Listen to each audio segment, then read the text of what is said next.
Good afternoon and welcome to the program Issues of the Heart, Keeping It Real. I want to say we are so blessed and pleased to be on the air today. And my name is Pastor Lisa Singh, and I'm the pastor of Heavenly Grace Ministries right here in New York. I want to say welcome to those who have joined us. Thank you for the live audience. Thank you for coming out to join us today. This program was launched a couple months ago, and I want to say thank you to Globespan 24/7 for giving us this platform to reach a whole lot more people with issues of the heart, keeping it real. But before we get into the meat of the program, we're just going to show you a short video, and then we'll take it from there.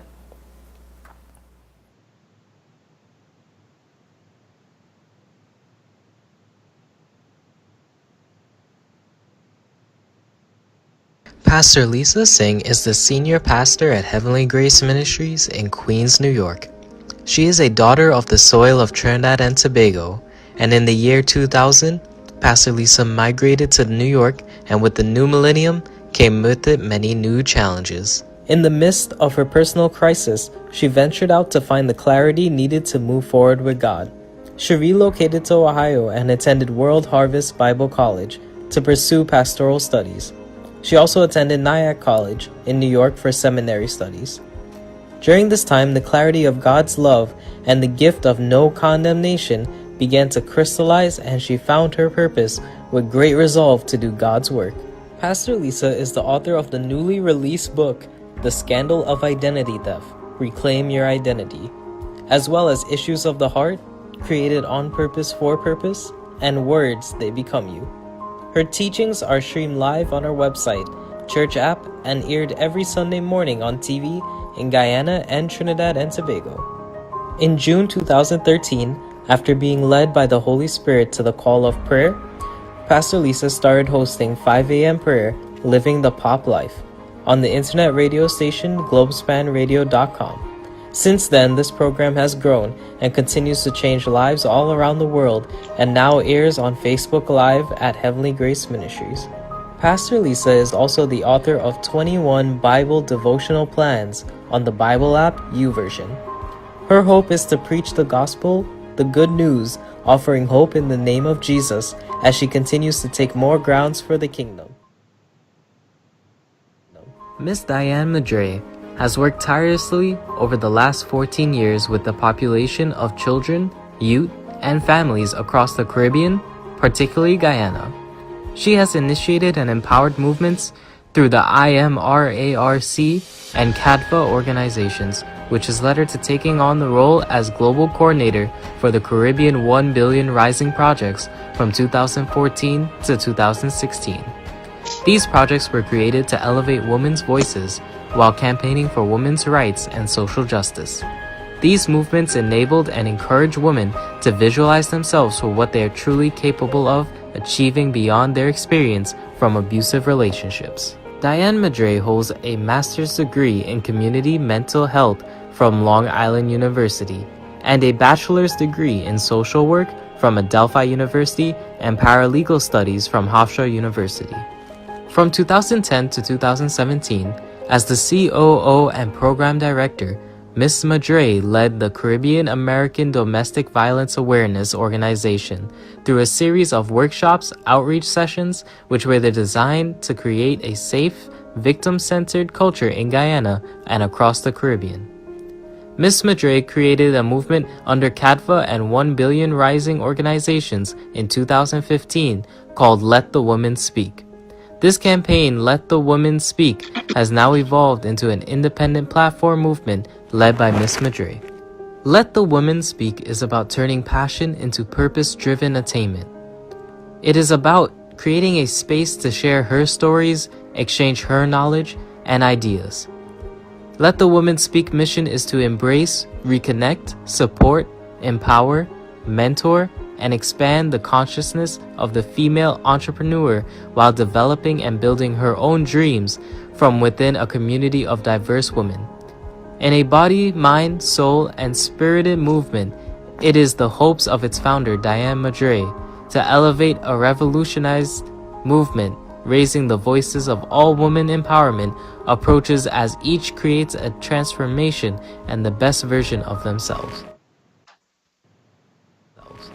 Tracey Kahn is an enthusiastic individual with a social conscience and a flair for matters concerning the poor and powerless, and has a passion for community and political journalism and a reputation for impeccable ethics in the media fraternity in Guyana. She has a 12-year record of commendable performance as a reporter, anchor, radio presenter, and editor on political, economic, and social issues, including health, domestic violence, and economic development, which often leads her into the field and onto the streets. She has produced numerous live television, radio, and social reports on issues of national interest. She is currently the online news editor at Capital News. She has had the privilege of visiting the United States White House in Washington, D.C., and the United Nations in Manhattan, New York, to report on international issues of importance to the Caribbean. Prior to this, she worked as a sub-alert editor, journalist at iNews Guyana for a period of 1 year, where she gained additional recognition for her work with several riveting and investigative reports and breaking stories. After 4 years, Tracey moved on to the National Communications Network, NCN, in pursuit of upward mobility, and it was during her time at NCN that she gained national broadcast exposure on television and radio. Tracey has received numerous journalism training from the University of Guyana and Ohio University. She is a public relations consultant and has assisted many companies and organizations that are local and overseas to promote and market their products and services in Guyana. She is also the coordinator of the Miss Berbice pageant, which is molding young girls into leaders and agents of change.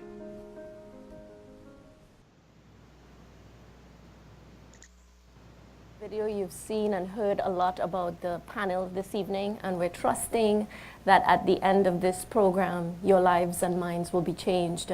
I just want to share a little bit about what the program is about and my vision for Issues of the Heart, Keeping It Real. As a pastor, I teach services every Sunday to a congregation that is constant. They come to my church and I am able to teach them. But over the years, I've come to recognize that there's so much more going on behind the scenes. And I wanted to bring a program where I could reach people outside of the church. What I've recognized also is that it does not matter what religion you are. It does not matter the color of your skin.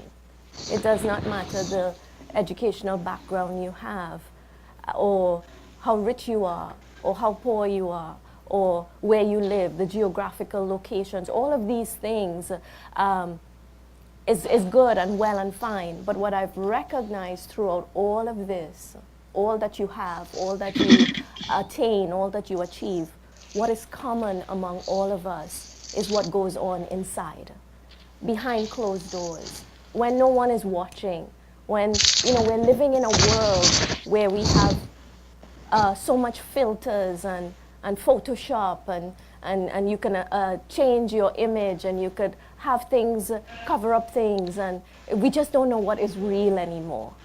Do you all agree? It's hard to tell the real from the fake because everybody is just trying to be somebody else.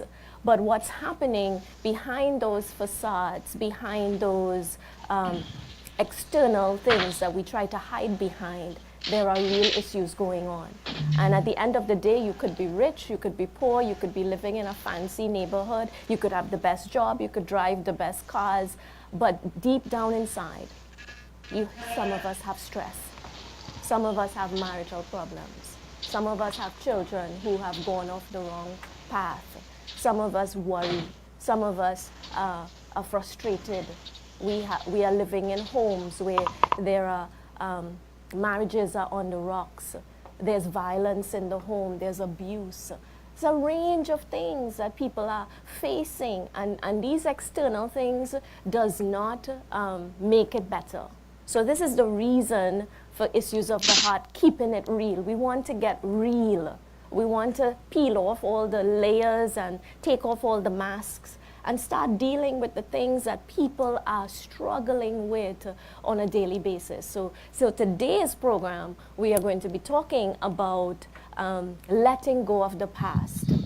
It's a new year. We're just about a month into the new year, and this topic is huge because so many people cannot grasp or take hold of the future God has for them, or the future that is bright, simply because things have happened in the past and they don't know how to let go. Anybody in the audience agrees? Yes? Yes? There's things that we just don't know how to let go of. There are people dealing with issues that still today, something happened to them 20 years ago and they can't let it go. They still have a grudge. They still have hatred. They still have bitterness. They still have anger. So we want to touch on some of these issues this evening of letting go. We want to help you to let go of the past. And what I want to say is that you have the opportunity in this program to ask us questions, to ask the panel questions. If you need advice, you want to find out something about their personal experiences, how did they get over the past, please inbox us if you're on Facebook Live, inbox or write up on the feed right now what you would want us to answer for you. We'll give you an opportunity at a certain point in time to ask your questions. We want to get you involved. We want you to be involved. I don't just want to come here and talk to you and then we go home. I want you to, we want feedback, so to speak, but not in a bad way, in a way to help you come out of some of the struggles and stuff that you might be dealing with. So that's a little bit about the program. That's quite a lot, actually. But if you're on, please let us know. Let us know you're on, you're enjoying the program, and you know we just love having you here. But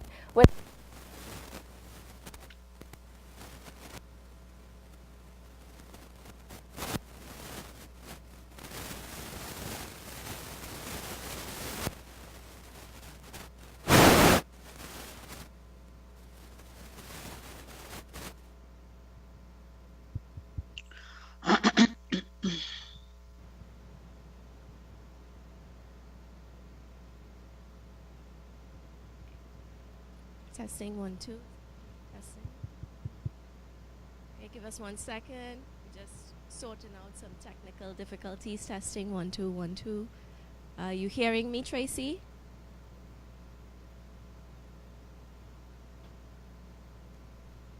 Hello, testing.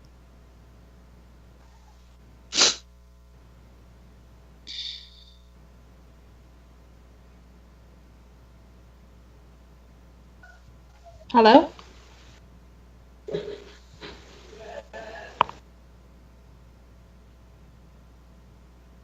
Repeat again, Tracey. I'm not sure if they heard you. Is this working? It's working. Hello?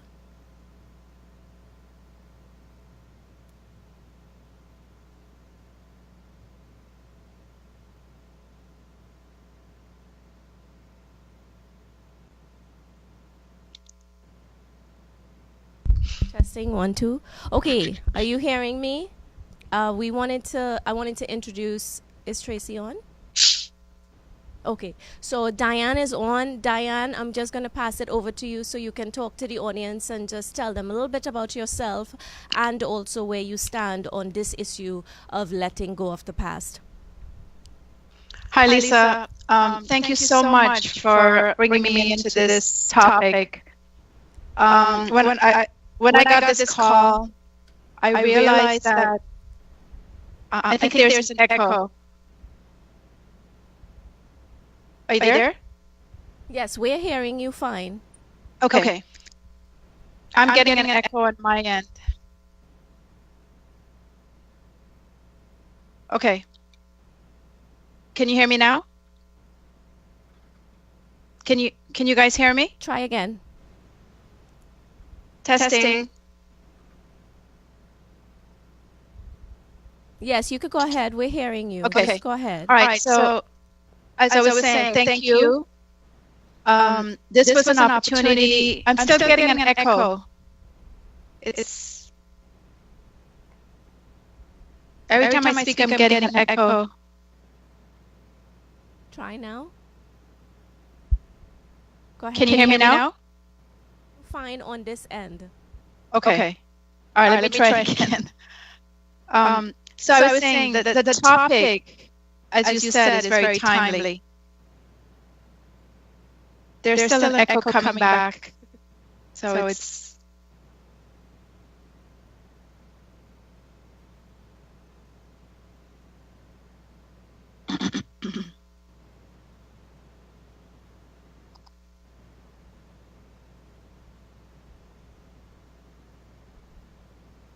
Give us a minute, Dianne. We're just trying to sort through this issue. okay, no problem. Hi, Dianne. Do you have anything on? Do you have anything playing? My phone. Can you take that off, please? I have it on mute. Oh wait. Yeah. Do you want me to turn it off? Yes, please. Okay. All right, hold on a That's second. what's causing the echo. Oh, the phone. Yeah. Okay. So just turn it off completely? Yes. Okay. All right.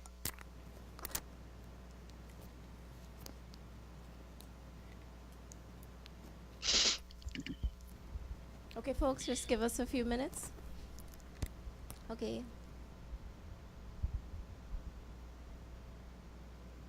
Okay. Is that better? We're hearing you fine on this end. It's All right, let's just try that. noise on Let's your try end. that again. It's still echoing.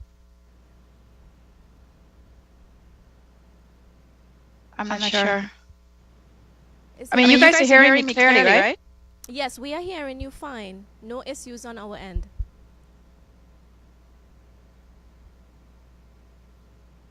Okay, I'll try it again. It's still echoing. I'm not sure.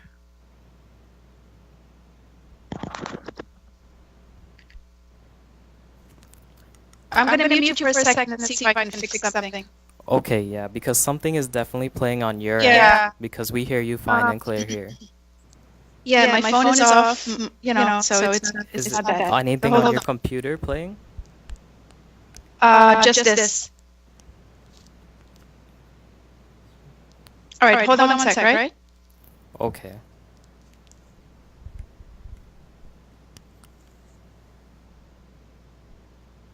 Yeah, okay, so is my mic on, right? Yeah. Anyway, while Dianne tries to get the technical issue sorted out, we're sorry about that. Usually when you're coming in via Skype and stuff, there are little issues, but we'll work that through. In the meantime, we are talking about letting go of the past. I'm not sure how many of you have issues in your life that have hindered the past, hindered your life thus far. But what I can say is that the range of issues dealing with letting go of the past is wide. We have, as I said, I was saying earlier, that you have people who have had maybe their father or mother walked out on them when they were a child, and that's something that they never recovered from.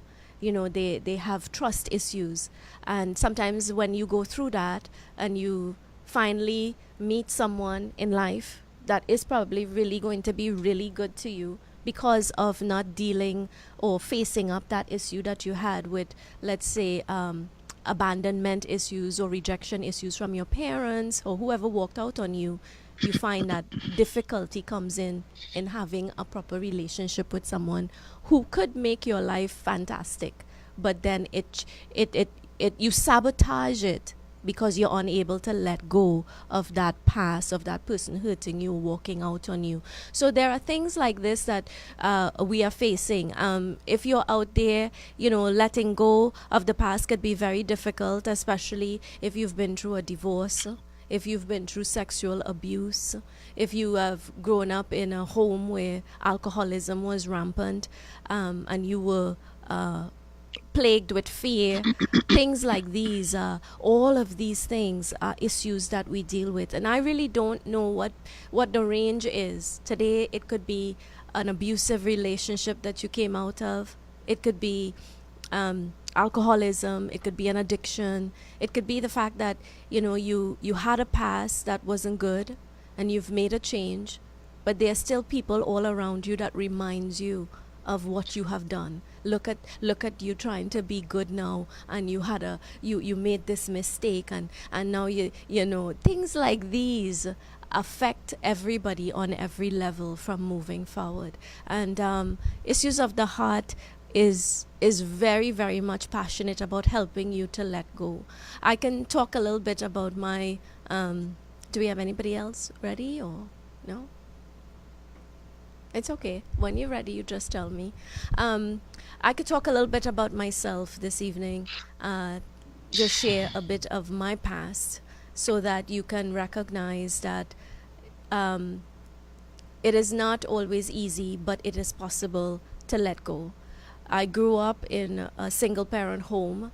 My father left when I was a baby, even before I knew or recognized his face. He walked out, and so I grew up in a single parent home. My mom had to work several jobs just to take care of, it was 5 kids, and so that kind of, my life started with a whole lot of rejection even before coming out of the womb. I felt rejection, and my life was plagued with that kind of feeling all throughout. I always felt like I wasn't good enough, because if I was good enough, my father wouldn't have left. I felt something was wrong with me. And these were feelings that was just embedded in me because of the early childhood issue that started from one parent leaving. I was also a product of a mixed relationship. My mother was Indian from Trinidad, and my father was a mixed Spanish guy. And of course, I'm being very real out here today. And in those days, in those times, interracial relationships was not highly accepted, and so there again, I felt a lot of rejection. My hair was curly, I was a little darker in color, and I grew up in an environment where I felt different. And I was, of course, the physical differences made a huge impact and made me feel even more different. So going on in life, building from one issue of a parent leaving, going on to being different from everybody else. Then my mother, of course, tried her best, and of course she got married to someone, my stepfather, who turned out to be a chronic alcoholic, and my life then spiraled into a crazy nightmare where I lived in constant fear for fear of it. Some people drink and they're quiet and they go and sleep. Thank God for those. But there are those who drink and they are terrible drunks. And this was a tormenting life from an early age, from around age 8 until about 15. And I experienced abuse. I experienced physical, mental, emotional abuse. Therein again, nowhere to turn, no avenues like this. My mother didn't have a show like this. There was no support system for her. She just had to keep a roof over our heads and make sure she could provide. So we had no choice, at least so we were told, that you have to go through this. So I'm sharing with you my past so that you can recognize and understand that there's so many things that I had to let go of in order to do what I'm doing today. After that, I grew up. At age 15, I left home because I couldn't take it anymore. And I had a brother and a sister that had a little house by themselves, and I moved in with them. So from age 15, I was on my own. I had to become an adult very quickly. But all the while living with this alcoholic environment, I was doing domestic work with my mother. I would go with her and wash clothes for people and clean and cook and and have to go to school on top of that. And so after I left that situation, I was already prepared for the world. Are we ready? Yes. Are we ready? Yes. Okay. Well, I'm just giving you a little synopsis of some of the things that I faced, giving you a reason why I can help you get out or let go of the past. But now I think we can have one of our guests. We have one of our guests ready. Is it Dianne? I'm here. Okay. So go ahead. I turn it over to you now. Well. Hi again, Lisa, Tracey. Happy belated New Year. So many happy returns. So in terms of letting go of the past and moving forward, Lisa, thank you so much for sharing so candidly about your childhood. I think we all have a story to tell, and even the viewers that are tuning in have their own stories. And it's about how we cope and move forward. So when I was looking at this topic in terms of addressing something in terms of my own personal life, some people might be able to identify with this. And there's so many areas of letting go. So as we're starting the program, I'd like to touch on the fact of childhood and acculturation. And what that acculturation means is that people like myself and Lisa, who have migrated to the United States and other parts of the world, right? Like to London, Canada, and I know there are people tuning in from other areas. There's an acculturation process that takes place, and I know for individuals like myself who come as a child, rather than being born here, it's so different. So for me, Lisa, it was a challenging experience coming here as a child, adjusting not just to the weather, but going to school and get bullied. And remember back then, I don't think we had a topic for bullyism the way it is today now. When you're talking about bullying, children are committing suicide. So there's so many things and avenues of that letting go. So I'm actually going to start with that. I'm going to stop right there so we can continue. Okay. All right, good. All right, well, Tracey, are you on? Yes, I'm here. Okay, so you go ahead, just tell the viewers a little bit about you and your personal, just a little bit of your personal experience with letting go of the past. Well, I too have a similar childhood. My father is currently a substance abuser. He's recovering from substance abuse. I am the eldest. It was quite a task to take care of all of your siblings. And, 7 persons growing up in a home, that was something. And to an extent, I still feel as if my past is still following me. I haven't been able to fully get rid of everything, but it is a process. Everybody, we're hurting, we're dealing with different issues. And, we have to let go of things. So my childhood was in a home, an alcoholic father, other substances. I saw domestic violence in my home. So, similar childhood to Pastor Lisa. That's absolutely, it's encouraging to know that we can have a diverse, we can be from anywhere and still experience some of the same things. This is the extent of what issues of the heart can do. And I'm so grateful for you all being very candid as well, because as you know, the show is Issues of the Heart, keeping it real. I've had enough of people trying to cover over stuff, trying to look good on the outside, but behind closed doors, behind the scenes, we are somebody else. It's time that we peel off the mask and we get real. And I like that, because everybody who, as Dianne said, everybody out there has a story. And this is what makes history. History is really people's story. It's a story that is retold. And I'm glad that we can be making history today by telling our stories, that people can hear that, hey, I don't have it all together. I've had a rough life. I still don't have it all together, like Tracey said just now. She's still feeling her past is following her. And mind you, there are people who will continue. Even though you have come out of it successfully, there will still be people who will remind you and try to keep you there. But we are moving forward. Issues of the heart, keeping it real, and I just love this. So Dianne, share a little more with us about, you know, your experience, as you said, and tell the viewers, give them something solid as to, you know, the aspect that you want to talk about. Let's get real. Let's get real this evening. Okay. All right, we're definitely going to get real.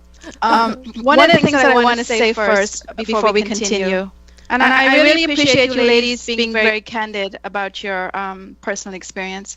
For me, I didn't have a childhood like that, but I did experience a relationship that was not healthy. Right. So, but before I can say anything about that and share openly, because I've never really done this before publicly. I've done it in small groups. So I'm going to use this opportunity to share in order to make people comfortable that might be tuning in to be able to tell this story. Because, you know, I think with the Me Too movement and the Time's Up movement, it's provided and encouraged so many women to come forward with their stories, and the stories are changing every day.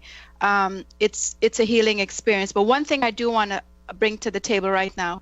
So when viewers are tuning in, they're seeing three women from three different backgrounds. Lisa, you being a pastor, Tracey being, you know, a media person, and myself being an activist. When we look at our when you look at our faces, no one would ever tell that you would have gone through an experience either with domestic violence or sexual violence, right? That's because domestic violence or sexual violence doesn't have a face. It has many faces. Right. And look at us. Could anyone look at a person, any of us, and tell that we went through something?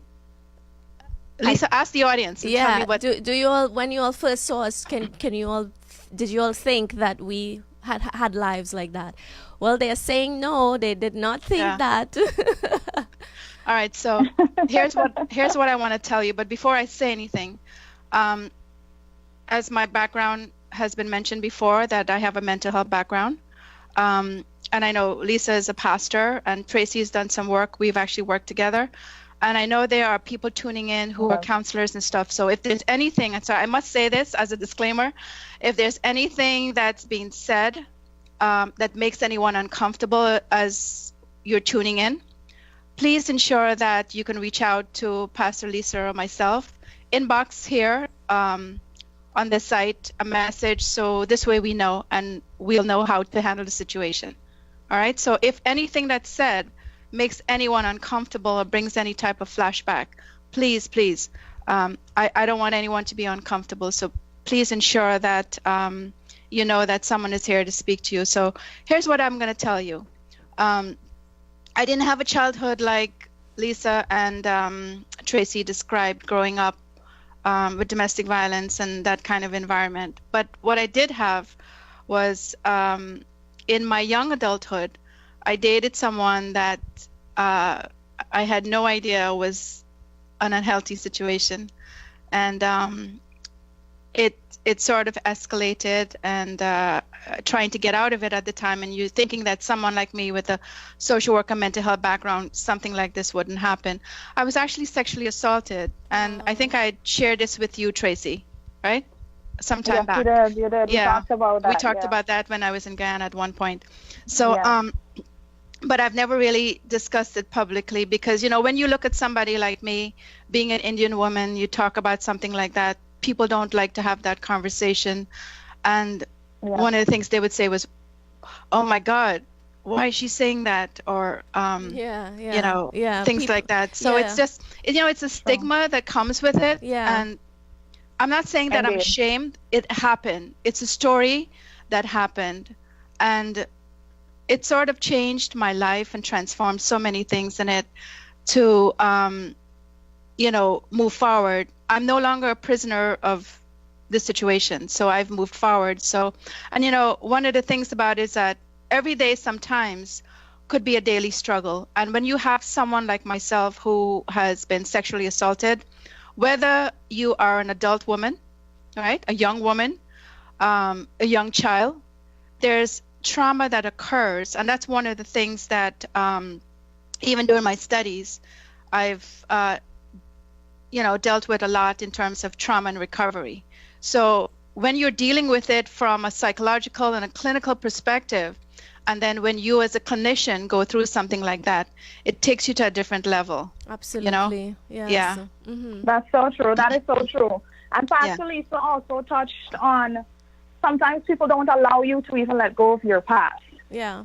That's a real They issue. hold you to it and they think, you know, they don't Tracey, allow you to move on from it. Not to interrupt you, but this is what happens. This is why we can't let go of the past. Sometimes you want to let go, but people don't want to let go of what you have been through. And this is why people don't share what they go through. They keep it to themselves and they suffer silently. Because if I share it, the shame that comes with it, one, the stigma that will come with it, two, and secondly, they're never going to let you forget. Even though you have moved on and tried to get away, they add these things onto you. So people close up. They close up and they say, I'm not going to share what I'm going through. And this is why we are doing this program, because we want people to come forward and get healed. You see, people are walking around looking normal, but in their emotions, their mind, their will, their emotions is messed up. And so I'm glad Dianne is sharing, the clinical and professional aspect of this, because this is what people need to hear. We need, even herself now coming forward to share something like this is going to be a next level of freedom for Dianne as well. Well, one of the that things... is so true. One of the things, Lisa and Tracey, is that speaking about it publicly today, it's probably one of the first times I've done this, but it's not that I haven't done it. Yeah, I've done it in small groups.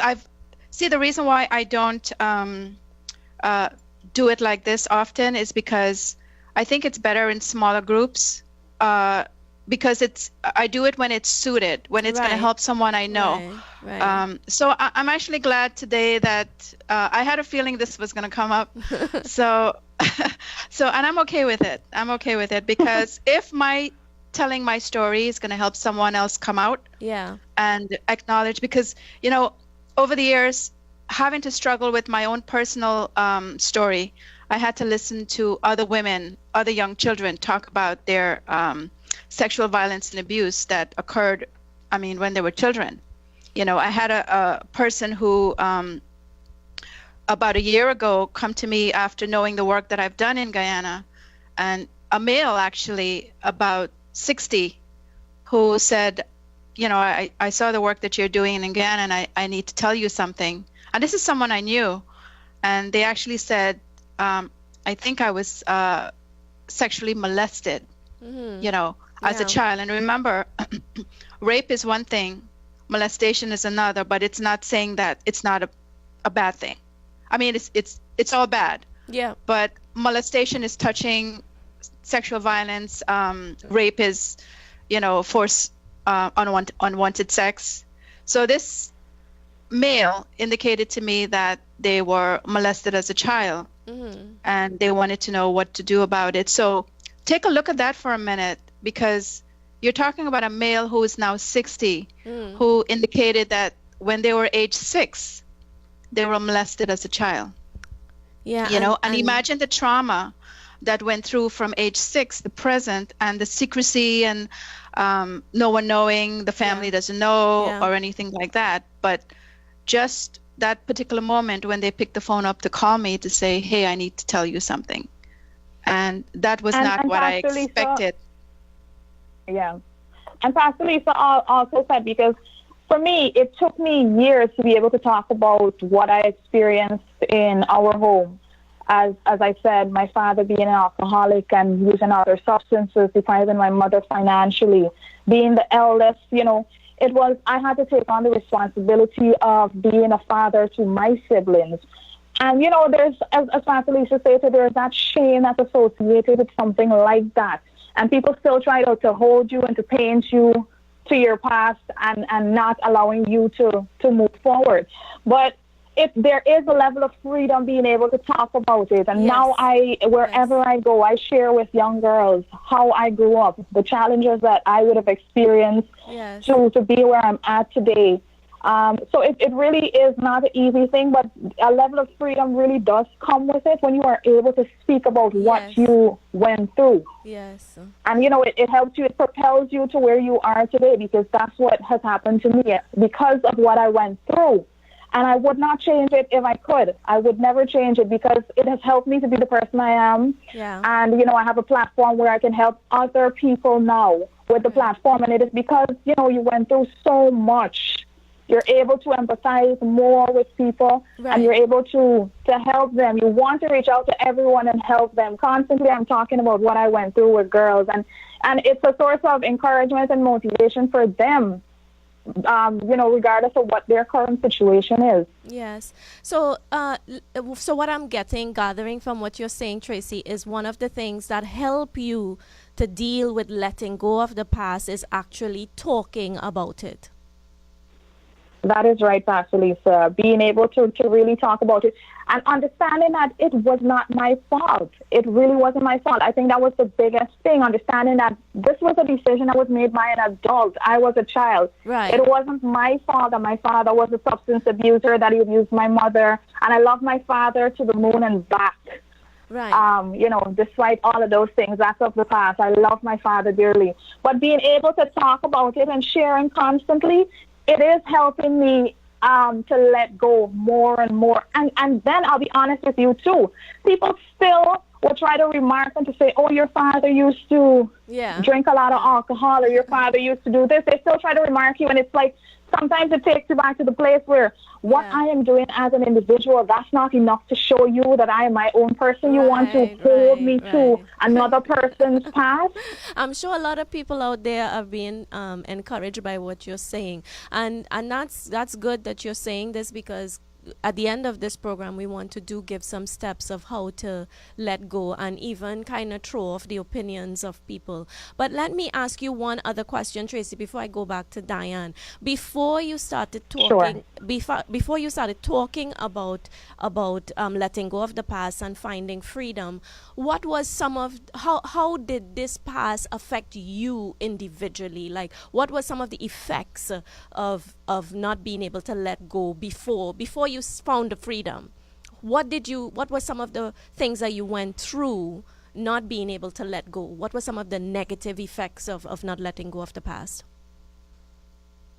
Well, I was not at peace with myself, and being at peace with self is the most important thing. So I didn't have that inner peace, because I kind of felt sorry for myself to an extent that, you know, why was it me? Why did I have to go through all of this? I see these other people and I think their lives are perfect. But as you also stated, we look at people, but we really don't understand what they're going through. And then when you really get down to things, everyone is hurting in different ways.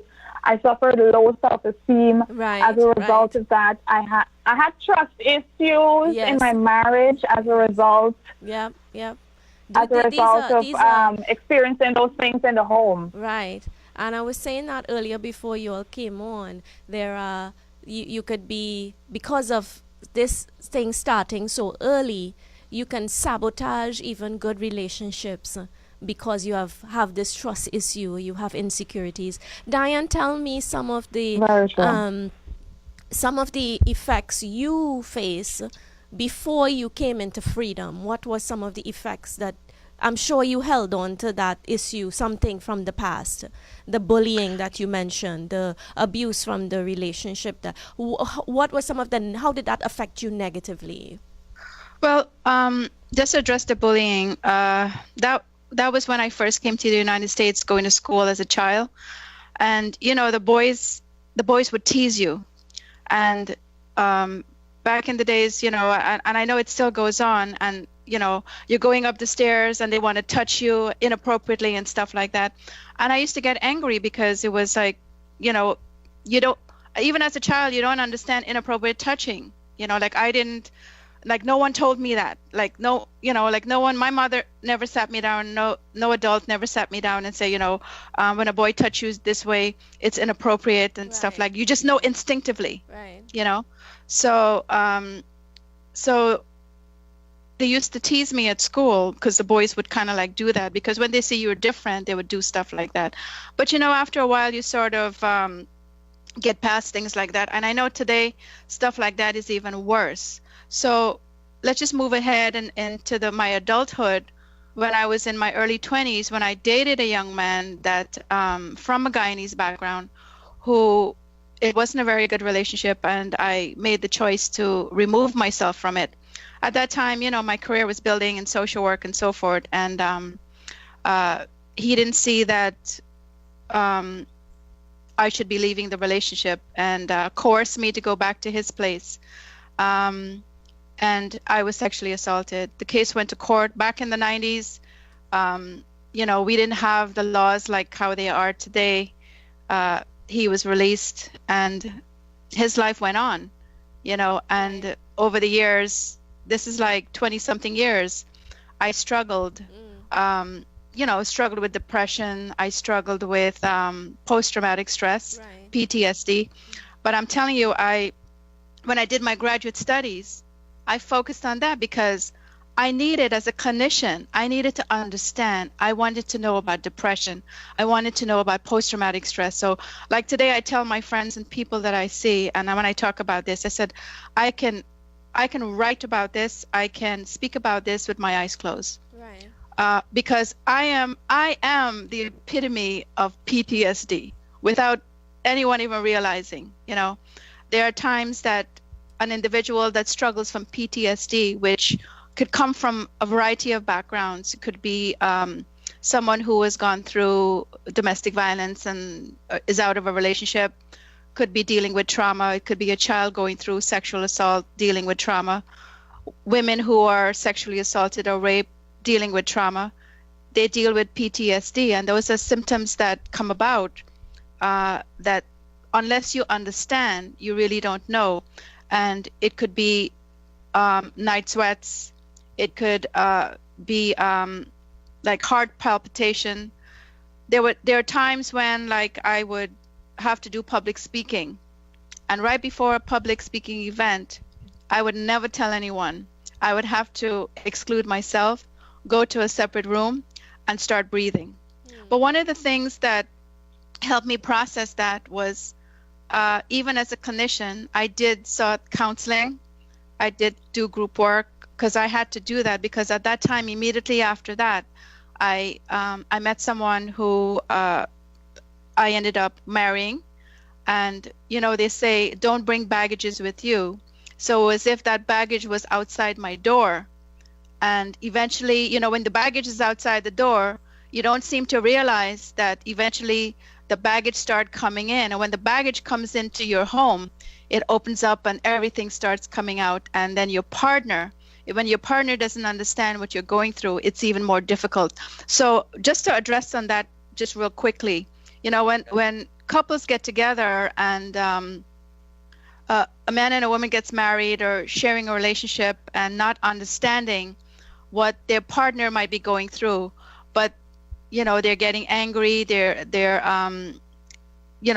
reactions are happening in the home, but the partner doesn't understand, it becomes very difficult for that relationship. And I think it's important that communication when things like that are happening. So let's say if a woman is sexually assaulted, or even if a woman is raped as a child, and has to carry that burden into adulthood, it becomes such a burden that relationships become difficult. So yes, in that marriage I was in, it was a difficult journey. And today, I can, one of the things about this that I kind of made a notation of is forgiveness.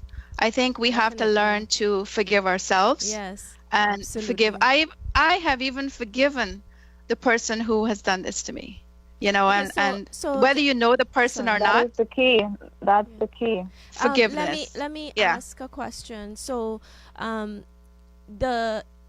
of the negative effect of what you went through in your past is that it came in full circle into your present. It affected, absolutely. So it affected my relationships, my marriage. Right. And were you able to work through that relationship, your marriage? Were you able to work through that? It was no, it was difficult from beginning to end. And I mean, this was a very nice person. Right. Great family. We still have a good relationship today. Okay. Relationship in terms of friendship.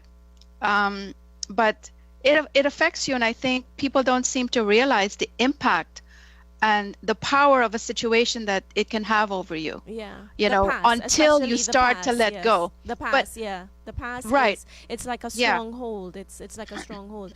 And yeah, so you suffered depression, of course, yeah, and you suffered your future relationship suffered right, as well right, because yeah. of that past issue. This is really good stuff. Do we have any questions from online yet? Okay, we don't have anybody in-house want to ask anything? Okay, we'll give you a while yet. So we'll continue discussing this because I like this topic. I like this that we're talking about because I want to touch on the fact that forgiveness, as Dianne said, is most important. So if forgiveness is part of the freedom of the process, it's part of freeing us. But the flip side of that is unforgiveness. So Yeah, one of the negative effects of not being able to let go of the past is unforgiveness. Am I correct, ladies? that's true, Lisa. That is correct. Yeah, and one of the That's a things burden. absolutely. And one of the things I wanted to mention, because as I was thinking about this last night before this program and looking at the word forgiveness, and I didn't get a chance to provide something back to you guys, but I'll share it. So I think it's important if anybody is there right now in-house, write this down because it's important. Because when things are happening to you in your life and you're looking at moving forward, and forgiveness is such a big component. It comes with acceptance, because when you looking at forgiveness, forgiving yourself or forgiving the person that has hurt you, you have to come to a form of acceptance. And then the next part of it is about letting go of that past, of that situation, because if you can't let go and you keep holding on to it, it kind of like Tracey, I think you said burden. It becomes a burden, and then that growth of spirituality can't move forward. And then one of the things that I was remembering is that, we all live a life that we don't seem to realize. It's like a movie. It's like a script. But the difference between the movie on television, when you turn it on, and let's say you're looking at a movie and you're so into it, you cannot change the script because the script is as is, right? Unless you saw the movie, you know about it, or you're seeing it again. You're seeing the same story over and over again. But the difference with our own personal lives and our journeys, we can control those scripts. You can change the story. So that's one of the things that I want to touch on today. It's about changing the story. And indeed, as you said, forgiveness really is the key to inner peace, true happiness, and actually growing as a person, and not just growing financially, but spiritually, emotionally, to have that stability in everything that you're doing and to be grounded as an individual. You have to forgive, and not just forgive the person or persons that have hurt you, but to forgive yourself as well, because we blame ourselves so often and so much. So forgiveness of self and the people who have hurt you, to really be on that path and to have a healthy life and to have a happy life. Yeah. Okay, well, I think we have a question in-house. Yeah, we have a question. So let's take this. Okay, yeah. This is from Anonymous. How do you deal with this situation? I am married. They're asking about their best friend. She is married and... Sorry. She is single. The best friend is single. And her... So there's a person married and her best friend is single. But the husband does not feel comfortable around that friend. Okay. And she has an attitude towards him, but she's always good to me. So how do I deal with this? Wow. Okay. This is Interesting question. Go ahead, Dianne. You take this one. All right, let me just make sure I get this right. So there's a couple, right? So let me understand. There's a couple, and the woman, I'm assuming, has the best friend that has a problem with the husband? Right. Okay, so or the how do you deal? The husband doesn't really feel comfortable with the best friend. Mm-hmm. Well, I'm kind of curious why he's feeling uncomfortable with the best friend. And Yes, that's the thing. Not sounding kind of strange. Okay. I think communication is important in a relationship. You have to talk to each other when things are going on. Because see, what happens is when you don't talk about stuff and then things break down, you can't fix it. It's not like a faucet where you can get the part and replace it, you know. So my response to that individual is to probably sit down with your husband and speak about it, and then maybe bring your friend in to get a better understanding of why he's feeling uncomfortable. Because there's something is not being told to you, is what I would say. Yeah, You know?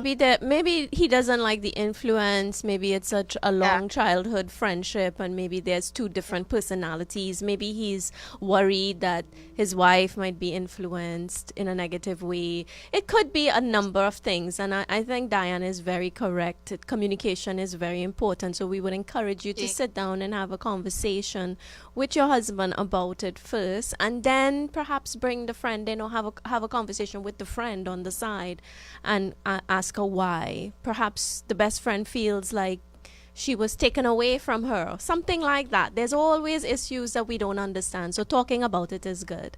We have another question in-house. Please say your name. And Hi, I'm Abigail.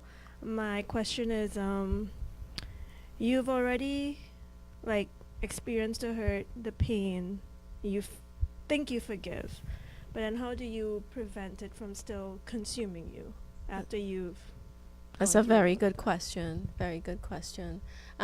Tracey, you want to take take a hit? Me? Yes, Tracey. Oh, Tracey. Okay. How do you prevent it from consuming you? I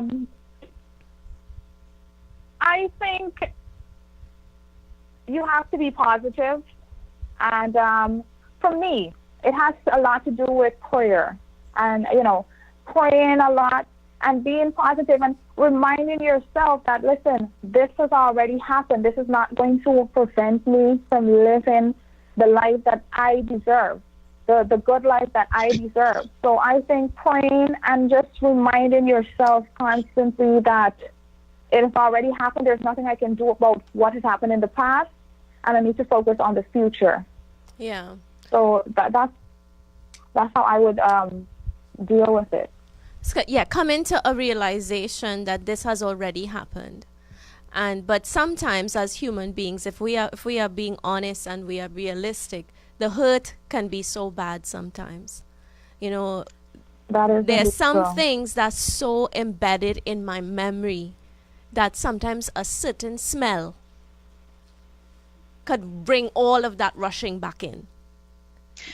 Lisa, Pastor Lisa, you said about smell, because that's one of the things about victims of domestic violence or silent victims like yourself, being a child growing up in that kind of environment. It's the smell, because I've heard it from other women who have experienced that. Yeah. So I get that. Yeah. But one of the things. Yeah, you could just I could just be in normal as ever, moving on. I've gotten closure. I think I've gotten closure, and then a certain smell or a certain color or somebody say something in a certain tone, and it just brings the whole thing rushing back in. And at that point, what I do is, as Tracey shared, prayer has helped me a lot. When you go through something traumatic like abuse, or you've been plagued with fear, when you go through something so traumatic, it is not easy. You cannot just get over that. People choose different things to cope. They have different coping mechanisms, and what they do when they go through hurtful situations, some of them turn to numbing effects like alcohol, like drugs. Some of them become promiscuous just so that they could forget. They think that will help them forget what has happened, but that only makes the situation worse, is what I've learned. That's very true. And even if they don't go to something harmful like alcohol or sex or drugs, they run after I'm going to be the best I can be because I'm not going to let nobody hurt me again. So they run after education. They run after becoming the best, better than all their friends. It takes on different effects. But what I'm getting at for the question is that the only thing that could help us clearly break the past or break cycles of that constant thought is the spiritual aspect. I cannot share with you any other thing. Meditation, walking, breathing, but having something to replace the thought, replace that feeling. You must have something positive to replace the negative. Are you understanding what I'm saying? It is important that when you get over something or you've been healed from something, it doesn't mean that it won't come back to haunt you. It will come back. But at that moment, I must have a solution from experience that I need to replace this thought that I'm having right now with another thought, with a positive thought. Does that make sense? Pastor Lisa, I do want to add to what you just said. From a clinical perspective, absolutely, I agree with you in terms of, the spiritual awakening and finding, whether you're Hindu and Christian or Muslim, whichever religion you are, to find that spiritual growth and path that you need to journey. And but what I want to say from a clinical perspective is that when you look at recovery from a domestic violence situation, from rape, sexual assault, in that manner, I usually tell people, because I've worked with drug addicts many years ago, and when a drug addict uses drugs or drinks, and then all of a sudden, 20 years after, they said, I've kicked the habit, I'm in recovery. They use the word recovery. So I usually try to equate that recovery with individuals who have dealt with the trauma, this kind of trauma, whether it's domestic violence or sexual assault. Because the thing about it is that recovery is an ongoing process. Yeah. And why is it ongoing? It comes back to what you said, Pastor Lisa, about that smell, and what Tracey said. Every day you're going through that process, but it's ongoing. It's an ongoing process. Yeah. So and sometimes people don't understand that when you've gone through something, and you for me, sometimes when I'm dealing with stuff, I like to be by myself. I don't like to talk to anyone, and those who are closest to me know that after I travel and I come back and I go into my quiet place, I like to stay to myself, and I meditate and do what I need to do for myself, because self-care in this process is vital. Yeah, definitely. It is. Absolutely. That's true. We do have another Pastor question. Lisa talked about. Oh. Go ahead, Tracey, and then we'll take the question. No, I was just saying that you spoke about triggers, and oftentimes, reminded of our past. You spoke about scent and something someone would say, and it would really trigger you, and you feel as if you're right back where you started. Yeah. Sometimes in this healing process.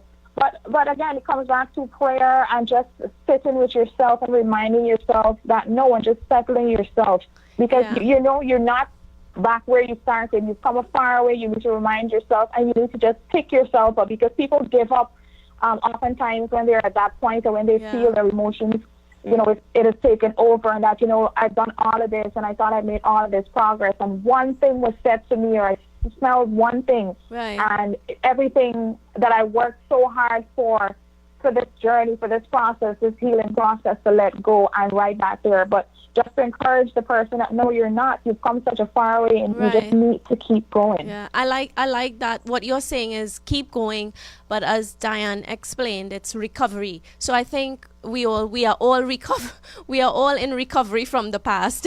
I think that's safe to say. We are all in recovery. That is so true. And I hope that answered your question, Abigail. So we have another question, so we'll take that now. Yes. Before I go into that, we have a lot of comments saying thank you, ladies, and the advice you're giving is very deep and good. Okay. And this is a two-part question. When a woman is raped or sexually abused growing up in the Caribbean, I would hear comments such as she put herself in that position or look at the way she dresses, that's the reason, etc. The first part is how do you help abused women get out of that mental and emotional torture of blaming themselves? And the second part is what can be done to help the society, especially in Trinidad and Guyana, understand about abuse and to stop the blame game, especially towards the victims. That's absolutely amazing. Dianne, we want you to take that one. Okay. That's a good question. I think one of the things with whether it's domestic violence or sexual abuse, the first thing, and this is something that does not happen overnight, it's about acknowledgement. Acknowledging as a woman of domestic violence, right? And I hear this so many times. It's so hard to accept the fact that my husband is being abusive, and a lot of times people think that the abuse has to be physical in order to accept it. But it's not necessarily physical. It can be emotional, it can be financial. There's so many different ways of experiencing it. So I think the first thing to do is to acknowledge when stuff like that is happening. And once you acknowledge, then you can take steps. And this is stuff, that doesn't happen overnight. So when you tell someone that's going through something, oh, you need to get over it, you need to move on. You can't tell somebody that, because every story is a different story. Absolutely. And everyone deals with their stuff in different time periods. Just to interject, when you tell people get over it, that's to me, that's inhumane. It's like, you don't understand the extent, and I think that's what people quick to say when a woman gets abused or raped. She look for it. I don't understand how she look for it. If men the issue here is objectifying a woman or not looking at her with any value. Just, if a woman there's some her dress code shouldn't just send you crazy. You have no control over yourself. You just have to, her clothes just send you off like that. You need help. Voicemail box. Am I right or am I wrong? I mean, there are some women who dress provocative, no doubt about that. But you as an individual have to have self-control. You can't just be saying, oh God, look at that. Yes, I go in for that, yes. She deserved that. How is that? What part of that? You need help. First of all, mentally, I think you need help. If you have an opinion about how she dresses, fine. It's okay to have an opinion about how she dresses, but that doesn't give you the right to rape her. Am I making sense? She looked for it? No. You as an individual, as a man, have to have some self-control. You can say, okay, that dressing will warrant harm towards that young lady, and if you really care, then talk to her. But don't take it upon yourself to do what you did, or to just say she looked for it. But this is something in the Caribbean. It's not only in the Caribbean. It's all over the world. They will say, well, she looked for that because you didn't see how she was dressed. And so we break down the value. When you don't look at the person with value, you look at the person as an object. When you that person has no value, then you will treat that person with no value, whether they have on clothes or they don't have on clothes. It's a reality. If we see a beggar on the road, we will treat him like a beggar, because what we going by is how he look, what he wear, what she wear. We can't do that. Again, it is issues of that. We don't know why that person is homeless. We don't know. Perhaps they had a good job and they got laid off and can't find work, and they ended up there. Not every homeless person is a drug addict. Come on. So we have to kind of rise up out of that mentality that just because you're dressed so, you deserve that. No. It's and we are living in modern times. Come on. This is not long time, and this is not warranted at any time, if I could say that. So to answer your question, that is true. But again, to answer the second part of your question, I'm not sure if our guests are still on, but Oh, they are. Okay. I'm still here. Okay, to answer the second part of the question, how do we change the mindsets about these things is doing shows like this. It's having an open communication and talking about it. Right, Dianne and Tracey? Yeah, and what I was going to add to that was it's about building in my field of work as an activist and an advocate, it's about building the public awareness campaign within our communities, within our country, definitely, globally. Right. And hence, for me, building the campaign of Let the Women Speak and giving it an opportunity for women to elevate their voice to a different level. Absolutely. You know, we need to stop being silent. Yeah, you know? and coming together. I'm not opposing to the young person or the person who asked that question. It's not being opposing, but we want to create an environment like this where we could talk about it.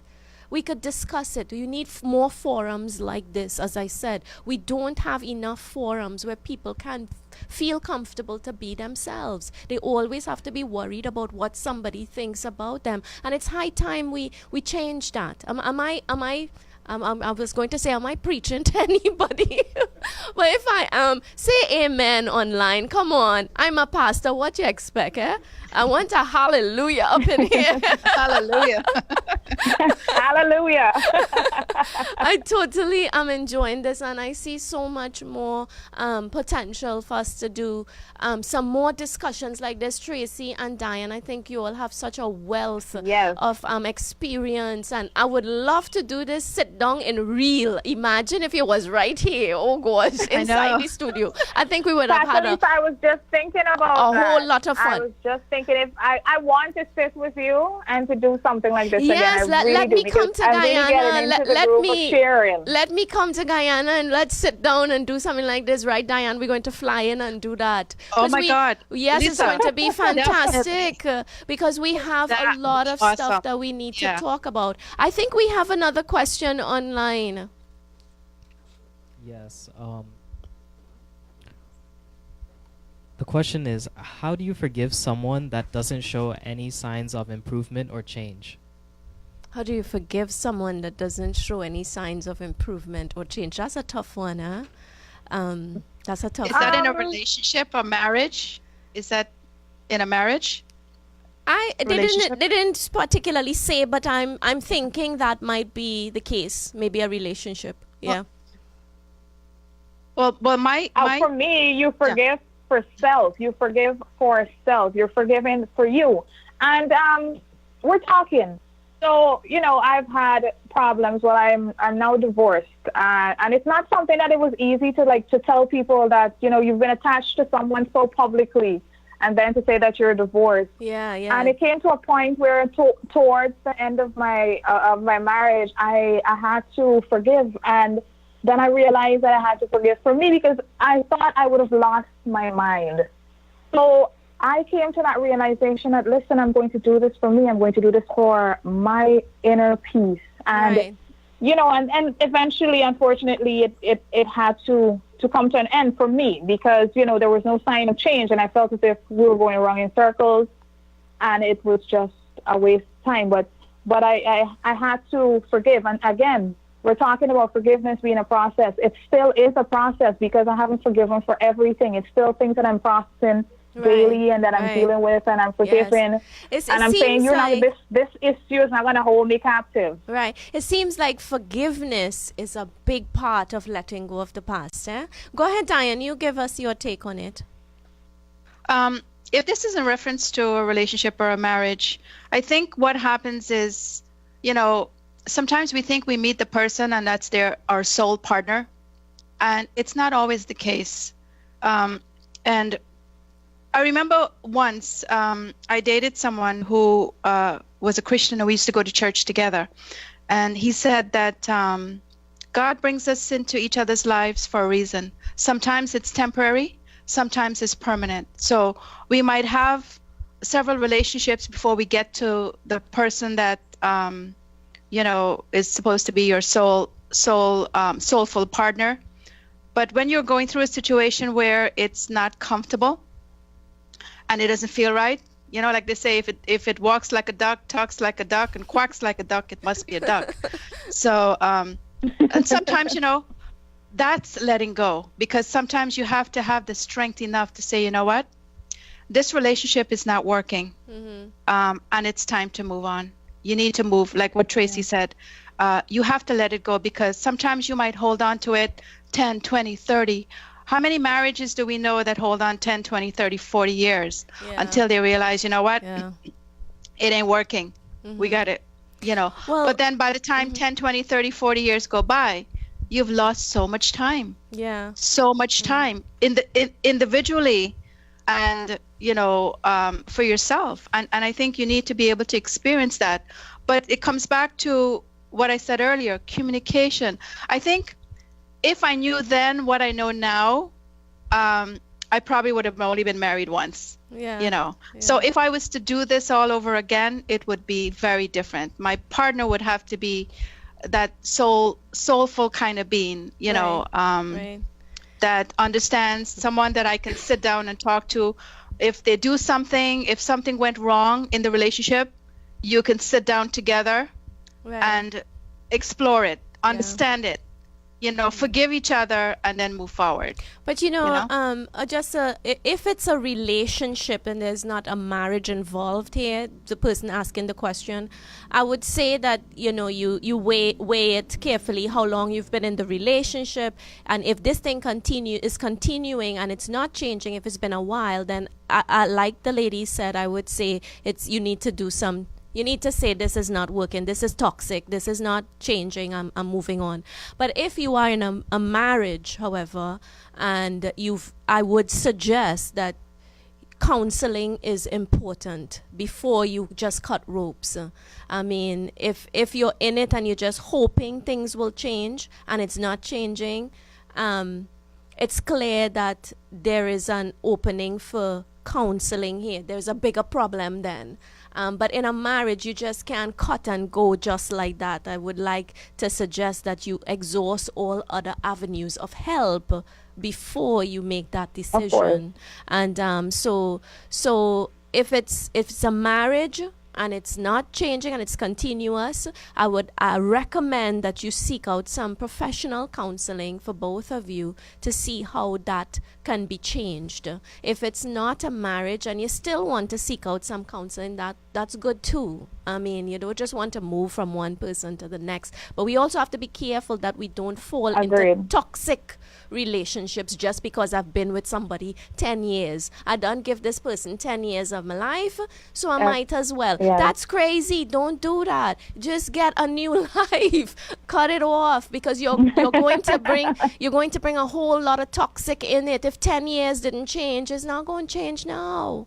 As if you're not married, of course. And then the recovery process. As I say, it's going to be longer. We will forever be recovery of the past. So I think we have one other question. Yeah, we have a lot of questions coming in now. Oh my.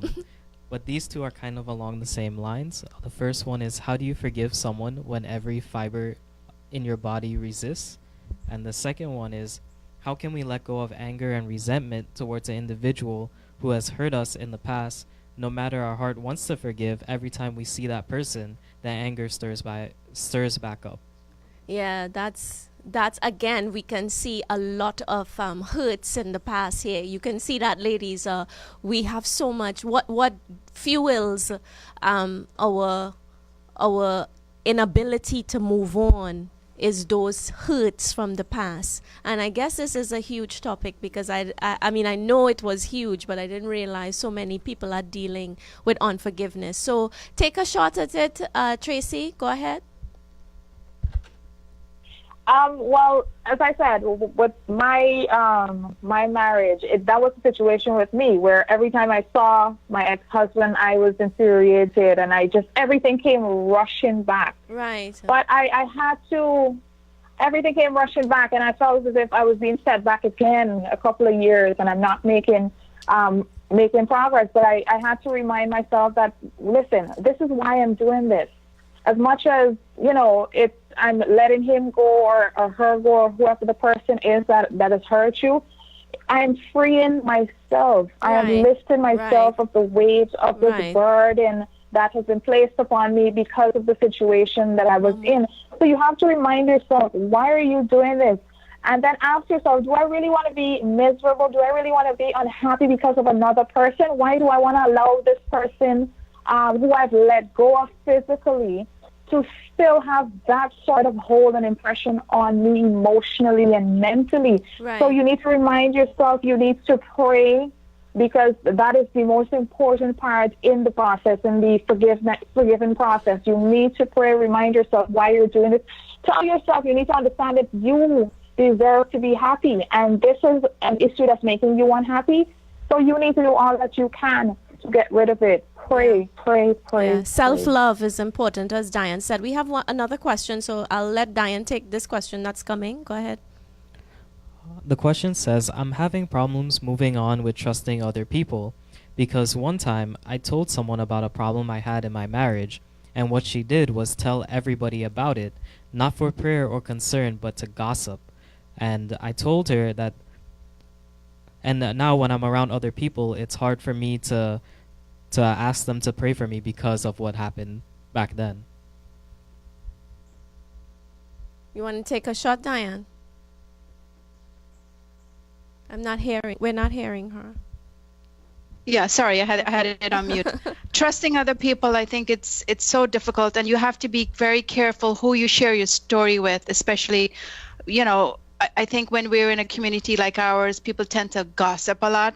Yeah. And you just want to be able to find a selected people that you can be able to tell your story. So I think you have to be careful to the individual. I think you have to be careful who you're telling this to, and find trustworthy people that you can go to. I mean, you have Pastor Lisa here, that you can go to and to talk about this in terms of prayer, Yes. And finding someone, as Pastor Lisa said earlier, clinical counseling is also very important, reaching out for that help rather than going to somebody that's familiar that will gossip. You don't want the situation to get to be a gossiping type of thing, but a friend or a family member or someone that you could talk to, which is kind of like counseling. Yeah. Because like if a friend of mine comes to me with a situation, I hope that I can give them the kind of counseling, not as a therapist, but as a friend. Right. And I'm not going to pick up the phone and say, hey, call the next person and say, oh, you know what so-and-so is going through. That's not my place to do. Right. So, but finding the right people, trustworthy people, I think is important, especially when you're going through something that's really difficult and you just don't know who to talk to. Yeah. It's important. It's important for the person, even if you had an issue like that happened to you. It's very sad that it did. But at the end of it, what I would like to say is don't shy away now just because and suffer silently. There are people that you can talk to confidential. Myself, if you need prayer, that's what I'm here for. So you can inbox me if we're friends on Facebook. If not, friend me and send me a message. And one thing you can be sure that I will be praying for you confidentially. It's important that you find a support group. Don't let that one issue hinder you from sharing and finding freedom, and help. That's just one scenario. Everybody is not like that. But of course, the trust was broken, and I get that. But you just have to seek out help from people that you can trust now. We have one more question. Yes. How does our nation of Guyana let go of its past as it relates with racial problems? Okay, so I am a Trinidad. I'm a Trinidadian married to a Guyanese, so I guess that makes me Guyanese too, right? But I'm going to let the ladies from Guyana, and this is just perfect. This question is perfect for this couple, Dianne and Tracey. Take it away. Tracey, you want to start? All right, so I'll go first, and then I'll give Dianne the floor. So we need to acknowledge with the racial issue, it's an old issue. We need to acknowledge that both sides have been hurt. Very good, very good. Our Indo-Guyanese brothers, our African Guyanese brothers and sisters, both sides have been hurt. And we need not to point the finger that you're the one who hurt me, you're the one who hurt me. Understand that we've both hurt each other, and it's necessarily me, but the generations before me. Correct. Firstly, let us acknowledge that. Yeah. That's So very, once very good. once we acknowledge that, I think it goes to where, oh, I'm sorry, I hurt you. We go to that apology state where we apologize, we're sorry, and then let's move to the next stage to say this is something we've acknowledged that both sides were hurt, but we're the new generation, we're the Right. younger generation. This is not something that we should hold on Come to. on, come on. And me, Preach. I am mixed. I have Indian and African in me, thankfully. So I see both sides of the coin, and I cannot. It puzzles me. People hating you or not liking you because of your skin color. That I will never understand. I will never try to understand it. But once we acknowledge and we go into let's forgive each other, let's move forward as a nation. Because again, it's unforgiveness that has Guyana where it is right now. We're such a rich, a minimally rich country. Yeah. And it's because we're so consumed with race, with the color of our skin, that we are stuck years back. There are countries that got their independence way after us, and they've progressed tremendously. And to think that the reason why we are where we're at right now, and this has nothing to do directly with politicians, but to, as a people, because if we can stand up as a people, we would be able to demand more from our leaders. But because we're fighting each other, we can't stand up together. So we're so divided, and we're not progressing. Right. And we need to love each other. We're Guyanese first, and then we're Indian or we're African after. We're Guyanese first. We need to join in understand that. and I join in forgive that. each other. I'm Guyanese first. And then Trinidadian. Go ahead, Dianne. Oh, this one is not a tough one, but I'm going to try not to be political, right? It's okay. Just be political, not but correct. be political, okay. But not politically correct. Over the years, going back and forth to Guyana, I have participated in 2 political elections. And I understand growing up Guyanese, with the issues of racism between the Afro-Guyanese and the Indo-Guyanese, and then you have 2 political parties who still today, even after leaving Guyana as a child, still deal with so many racial issues. And you see the heightened awareness of that racism around the time of elections. And we know Guyana is going through a moment right now where we have a country of our home that needs a lot of healing, And so the question of how to move past from this, I think moving past from it is being able to letting go of what has happened. Yeah. So yeah. I know, and I know I'm going to get a lot of some criticism on this. So when we talk about going back in terms of racism and slavery and so forth, right? If we keep holding on to the past of repeating it, like saying it over again,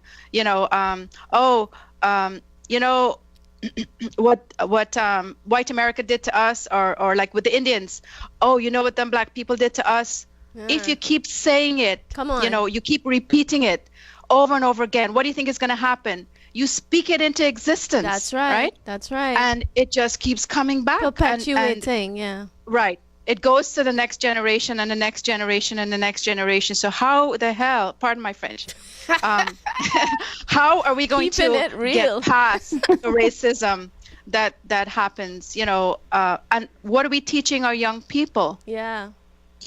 So to heal Guyana forward, we need to find a way to reach the people, the masses at the medium point. And as I've said, I've yet to see a politician in Guyana that represents the people, the mass, that's there for them, that would cry for them, that would, ready. The audience is clapping here, Dianne. And one of them, let me hear one of them who said, hey, you know what? If I get elected president of Guyana, I will give up my salary for 1 year to be able to put it into the public service area. You know, You're reaching very far. yeah. Keep it real, Tracey. Keep it real. Listen, I can still dream. I can still dream to eventually someday. Hopefully, I will still be alive to see someone, a young person who would step up, who would be able to move Guyana forward the way I think we all, whether we're in the diaspora or whether people are there in Guyana, who wants to see that. Because if we don't continue to make changes with that, people are going to continue to migrate, you know? And obviously we're having so many issues with that migration process. You know what I mean? So why would you want to leave your country? Don't think that you know, those of us who are living abroad don't want to eventually go back to Guyana. I mean, for 15 years, I've committed my time, money, and social life, my relationships, everything suffered because of traveling to Guyana, giving back to Guyana, you know. But I've yet to see the politicians who are willing to move Guyana forward. Right, so we need to have some healing in that area to move that forward. Okay, and good. that's how I would answer it. Yeah, that's great. So what I'm gathering here is apology. What Tracey said is we have to first start recognizing that both sides were hurt, and a humility now to recognize that in this generation, maybe the generations past have perpetuated it, but we have to be the change that we want to see. So sometimes just taking a humble position and say, I'm sorry that you went through this, or your generation went through this. I'm so sorry, but this is not my view of it. And let's try to work together. I like that Tracey can name, and you represent both. Look at me too. I'm Lisa Singh, and I represent both Trinidad and Guyana. and of course, Dianne, I love that.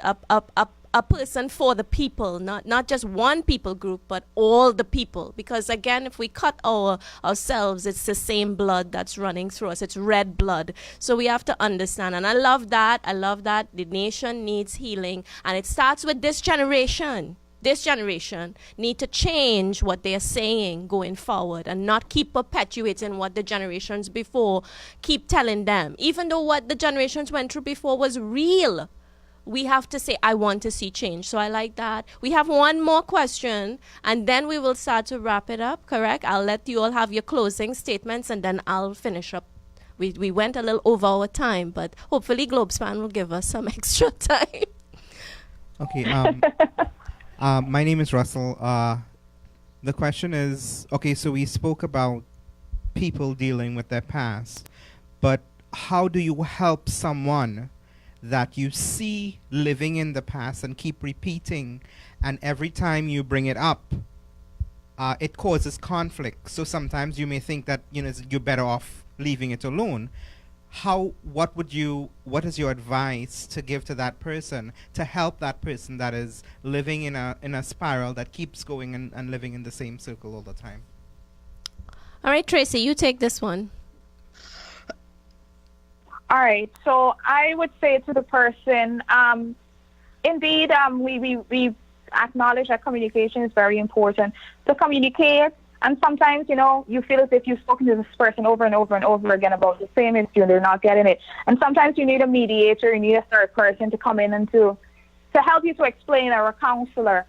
But I will also say you explore those options, but you also have to understand that you cannot allow yourself to be in a toxic relationship or situation for too long. It's just going to get worse. And as I said earlier, the recovery process is just going to be that much longer. So you need to weigh your options to say, okay, is this relationship, friendship, whatever it is it worth fighting for even more to my detriment, or should I let go? And sometimes we need to just pause from a person, just take some time out as well. And then that person would recognize our importance, our value to them. And they would come to to themselves as well. So you're not necessarily giving up on the person completely, Right. but sometimes you need to take a break from the situation as well. That's awesome. Well, I trust that answers your question, Russell. What we want to say, this has just brought us now to the end of the show. We've been here for an hour and a half. Can you believe? And I totally enjoyed this discussion. I can't believe the time went by so quickly. Likewise. Yeah. So Likewise. what I'll do is, just to wrap it up, Tracey and Dianne, you can give your closing statements to the audience. Please offer your advice of whatever is on your heart. Let's just keep it simple and sweet. And then I'll just end off with a few things, and that will bring us to the end of the program. Whoever wants to go first. Tracey, you want to go first? Your closing statements? I would just like to say that do not allow your past to hold you back from being the best you that you can be. You need to let go so that you can be who God has really and truly destined you to be. And it really doesn't matter. I wouldn't say it doesn't matter, but do not look at where you are right now, but look to the future. Look to God that He would be able to take you out of whatever situation, whatever bad situation that you're in. But pray, seek God's face to be able to move on and to let go, and understand that you're letting go for yourself. And you want to lift yourself of your burden. Find people that you can trust to talk to as well about your situation, about your past, because there is that level of freedom that really comes with speaking out about it. Go ahead, Dianne, your closing statements. Thank you, Tracey. Okay. My advice would be in looking at letting go of the past and moving on. It's about creating a daily meditation. Finding a way to creating a daily meditation for yourself, because the best revenge is moving forward. And how would you, if you should ask, like, how can you create a daily meditation? One of the first things is a couple of words that are important that you need to recognize and acknowledge in that process. And the first thing in the process of, healing and moving forward is the believing that, and changing your mindset to attracting better, because you are capable of attracting better, but you have to believe. So number one is to believe that you are capable of attracting better. Number two is to give yourself the ability to visualize, even close your eyes, visualize how you want to see that story change and move it forward. That's very good. Number three would be, people hear about the vision board. Vision board has been like a new, not a new thing, but a lot of more people are doing it now. But they also have dream boards. And how can you create a dream board? Get the things that you want to change. Cut out pictures of it. Create a dream board. Put it somewhere where you can, visualize. Remember, believe, visualize, and creating that dream board. The fourth thing is to focus on feeling good, because when you're believing, visualizing, doing your dream board, feeling good. And then the thing I usually tell people with that is when you're doing that process, it's about acting as if it's already there. It's like if you want a pair of red shoes and you can't afford that red shoes, act as if you have that red shoes and walk around with your foot, like your feet up, pretending as if you have that red shoes, and that manifestations could come. So the key word there for number 4 is about feeling it. But the most important thing of all of that, and that's number 5, it's about doing the work. You have to put the work in. So taking action and creating the necessary steps to moving forward. So those are 5 things. So let me just recap that for just a quick moment. It's about believing, visualizing, doing your dream board, feeling it, doing the work.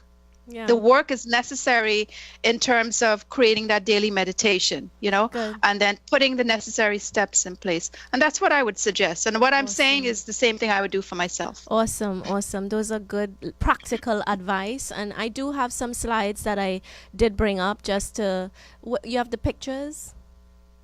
Before we do the slide, I wanted to we talk so much about forgiveness, and I wanted to bring a quote by Mahatma Gandhi. He said, The weak can never forgive. Forgiveness is the attribute of the strong.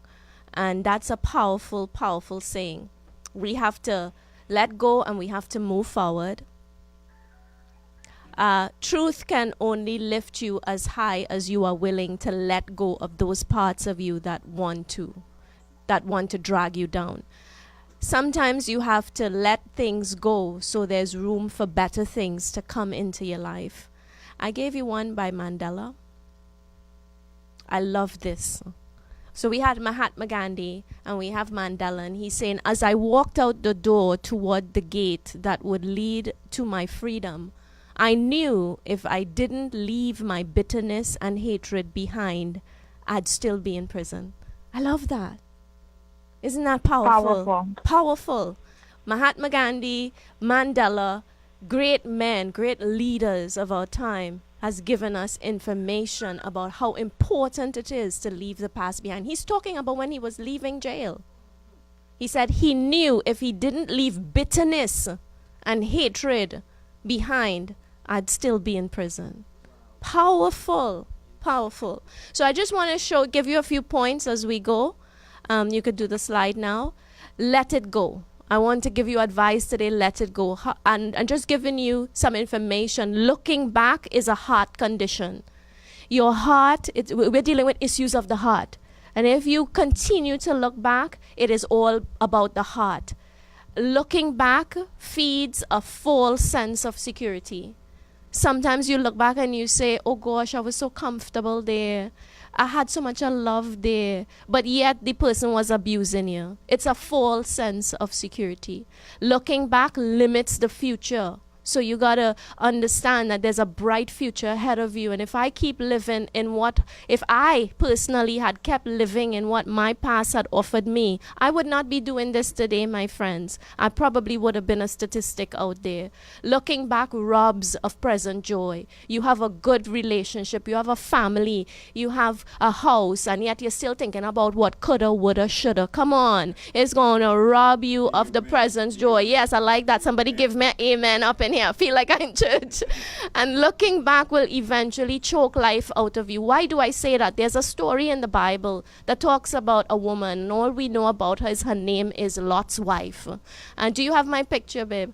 Lot's wife is a story where God was delivering this woman out of great destruction. It was a place that could have taken her life from her. And God says, I'm going to free you from this. And this, it may not be a place, it may be a situation, it may be a circumstance God has brought you out of. And God says, I don't want you to look back. The angels of the Lord tell this woman, don't look back. Just go forward. Her heart was so tied up with that place, so tied up with the past, that she looked back and looked at what happened to her. Amen, Pastor. Amen. She turned into a pillar of salt. And while today you may not turn into a literal pillar of salt, when you choose to stay in those past hurts, those past problems, those things that have robbed you, this is what happens. It draws all the life out of you and you become like salt.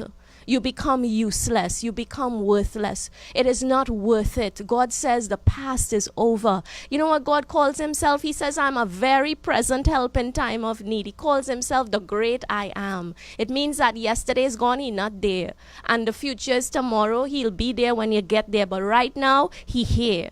I am a present help in time of need. So I want to tell you that looking back can really dry up your life. It can choke your life. It can suck life out of you. It robs you of memories that you could make right now. You have beautiful children. You're still thinking about what does one do you and which one not talking to you. And 10 years now they walk out on me and this one fighting me and that one. Come on. You have a family. You have a good relationship. You have a job. You have a roof over your head. Come on, enjoy that. Say, I'm living in this moment right now and I'm letting the past go. I feel like a Sunday morning up in here. And I want to tell you, letting the past go is important to take hold of the future that God has for you. So in ending this program, I want to say thank you so much to Dianne and Tracey for joining me.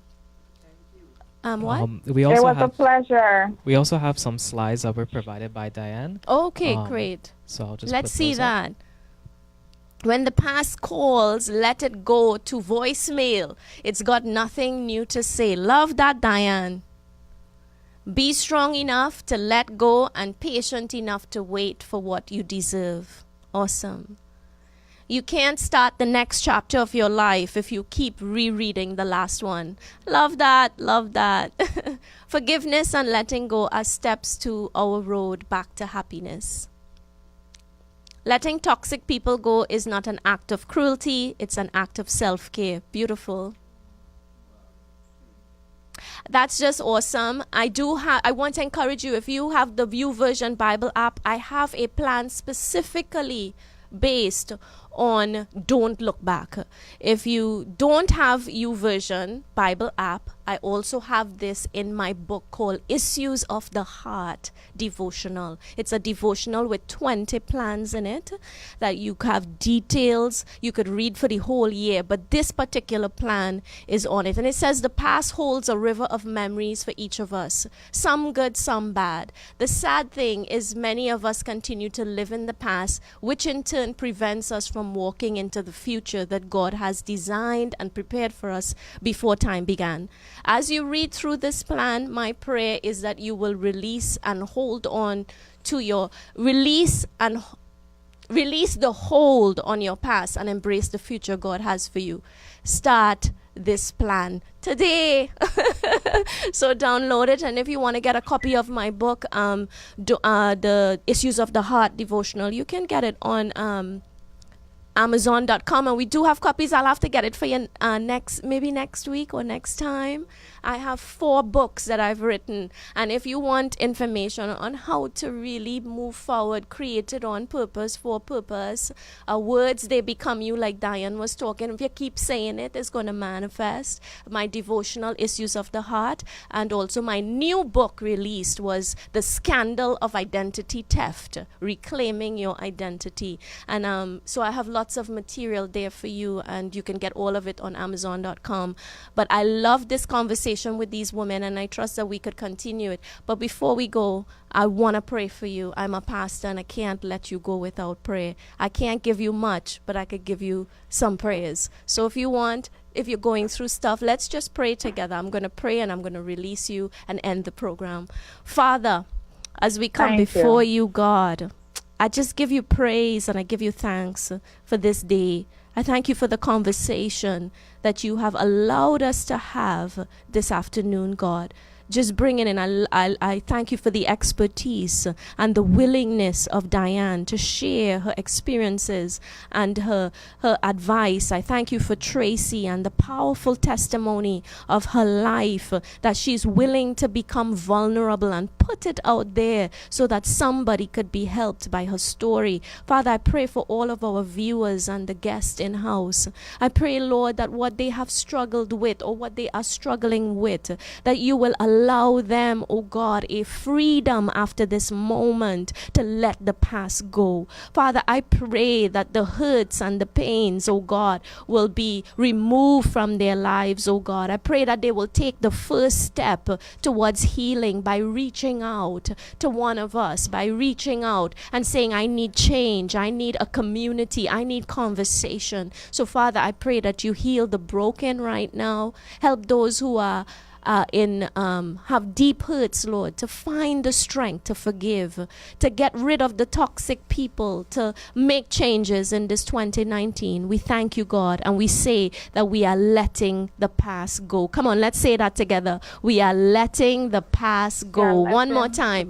We are letting the past go. Well, this is Issues of the Heart, keeping it real. Until next month, we have our program here every month, the last Saturday in every month. It starts at 2 p.m. New York time and 3 p.m. Guyana and GT time. All right? And is that correct? Am I right? My manager is telling me, make sure. But I hope that you enjoyed Issues of the Heart, keeping it real. And I cannot wait. I cannot wait for the next show. I cannot wait for more conversations with you ladies. Thank you so much. God bless. This is Issues of the Heart, keeping it real.